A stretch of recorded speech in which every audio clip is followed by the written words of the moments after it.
Chapter 24 of Church History focuses on Martin Luther and the Reformation. Martin Luther is a leader in church history that was a practicing monk and had an experience where he was brought into a new revelation of who God was, and what salvation was and what it meant to be a Christian. His beliefs about those things varied um, tremendously from what the Roman Catholic Church at the time embodied and taught and embraced.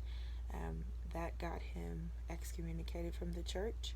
but he continued to teach that, despite the teachings of the Roman Catholic Church, that faith was the way to obtain salvation and not works. He also taught that justification was from God and not an internal sense. It wasn't achievable within a human, but it was something that God imparted or gave us. And so, once justified, living a holy life according to the scripture, which he believed had the authority versus a priest or pope, um, living in accordance with those scriptures is what brought on sanctification, which was different from what the Roman Catholic Church taught as well. It was something that, again, came from the inner sense of a Christian. Luther also taught that the church was not a physical place, but it was the whole body of believers that made up the church, and that Christian living was more so about working to honor God in whatever sense that was for a person, whether it be spiritual or secular, but just working in a calling that honored God. Those kind of four differences in his teaching versus the Roman Catholic teaching was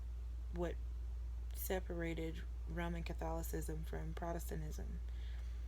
Luther had a darker ending of his life and had some missteps for sure in the way that things were handled, as far as the revolt of the peasants that revolted against their lords in the name of freedom or equality.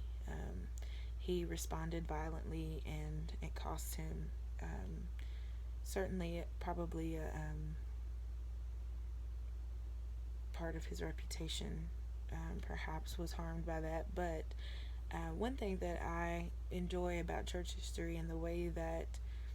Shelley writes is that in instances where there are contributions made by leaders and there are also downfalls of leaders, the focus is generally placed on the contributions that they made versus the missteps that they had. I appreciate that in this book because emphasizing Luther's missteps near the end of his life and the end of his impact on Christian history would really take away from the major contributions that he made, and just the direction that he took Christianity in and kind of started in that direction. So I appreciate that about Shelley, and seems to be kind of a pattern in some of the former chapters as well, that he works to acknowledge those missteps, of course, but